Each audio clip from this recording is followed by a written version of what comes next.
As some of you guys know, if you watched the first video on this channel, I made a good amount of money driving Uber Eats in a span of 1 month. And with that money, I decided to reinvest in myself, start a business, because knowing me, I would have spent that money on a PS5 and probably a lot of useless stuff that I probably don't need, but definitely do want. So with that being said, I wanted to explain to you how I did it, how I started a small business, so maybe if you want to become an entrepreneur, you can take inspiration from what I'm about to tell you, hopefully.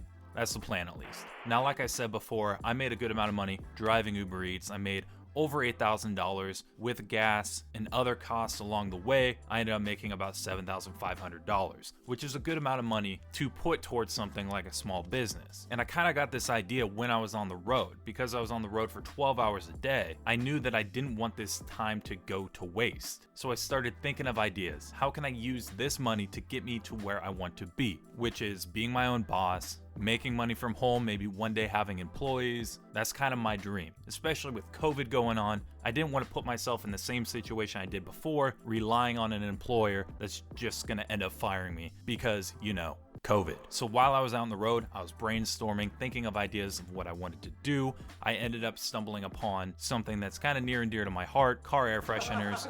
Sure, man. It sounds weird, but I've always looked for a car air freshener that not only smelled good, but didn't smell synthetic, like Ocean Breeze or something that resembles shampoo. And it was kind of on brand. I mean, I was in a car all day, so obviously what am I going to be thinking about? I didn't really branch out that much, now that I look back on it.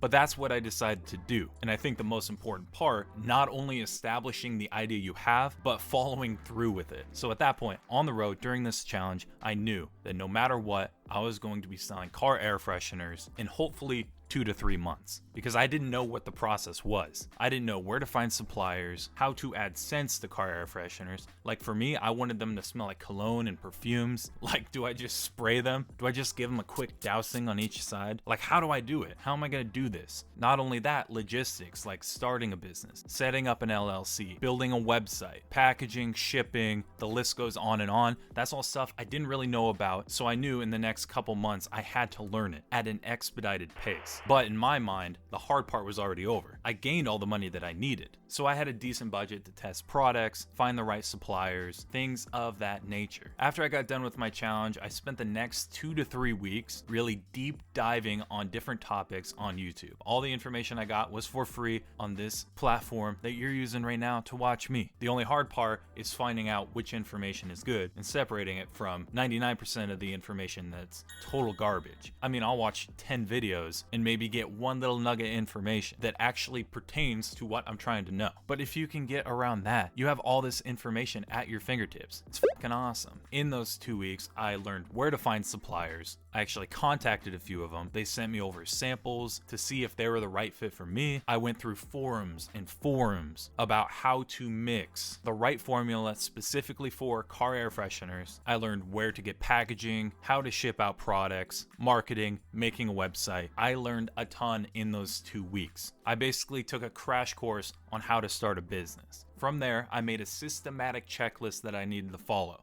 I knew in week 1 to 2, I needed to make designs, order sample scents, get the other materials needed to figure out the right ratio for a long-lasting, not too overbearing car air freshener. At this point, my goal was to make a prototype that I wouldn't mind using myself. This by far was the most stressful step for me. I couldn't quite get down the right ratio. I couldn't find the right scents that I wanted to use. The person that I reached out to help me with designs wasn't giving me the look that I wanted to provide to other people. The designs were either too cartoony, not enough vibrant colors, in the scents were either way too expensive or smelled just like other car air fresheners, which was exactly what I wanted to avoid. But after a lot of trial and error, over the span of what I think was a month and a half, I got it down to what I wanted, which brought me to the next step of ordering these products in bulk. And while I was waiting for the products, I could design my packaging, figure out what I'm going to use for packaging, how I'm going to ship them away, if I need any labels or anything like that. I was going to do that during the time I was waiting on getting my products. Now, one thing that I learned along the way is nothing's going to be perfect. The packaging at first My budget was relatively small, so I needed to find a cheap alternative to what I really wanted to use. I wanted to get these nice pouches that had my logo printed on them, nice and neat, looks like it would go in a Target, in a high-end store. That's what I wanted, but my budget did not allow that. So I went with these other pouches that were blank, that had a window on them so you could see the product through the packaging, and then added my own label, which happens to be a sticker on the back explaining the product and what kind of scent notes are in it. It isn't my ideal packaging, but I know later on down the road my spending budget will increase and then I can invest in higher quality packaging. That goes for my bubble mailers, the sticker I put on my bubble mailers. Those aren't exactly perfect, but it's what I could afford right now. All in all, I think I spent around $3,000 from start to finish. That's how much it cost me. And to make it kind of go full circle, I couldn't have done this if I didn't do the challenge I did before, if I didn't make all that much money driving Uber Eats. But the thing is, I'm proud of what I did. I'm starting to sell products, maybe 5 to 10 a day. I'm slowly recouping what I spent, getting into the positive. That way I can order more supplies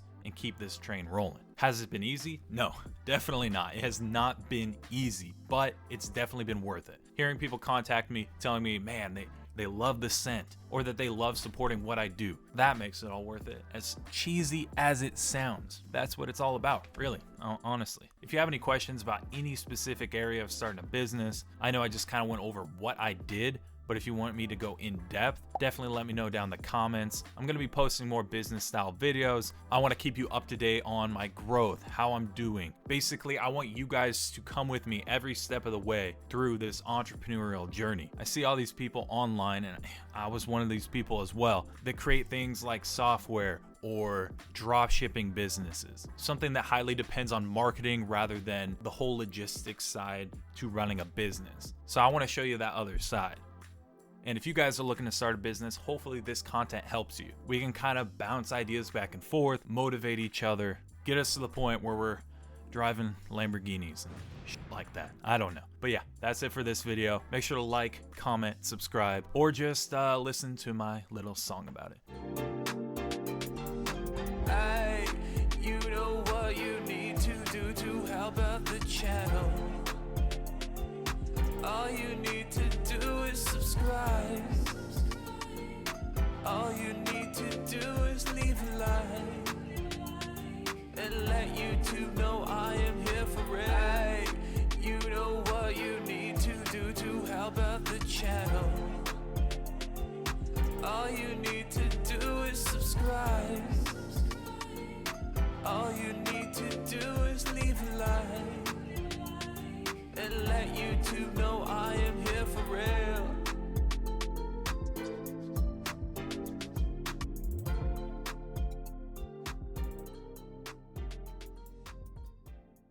Something that's kind of near and dear to my heart. Sure, man.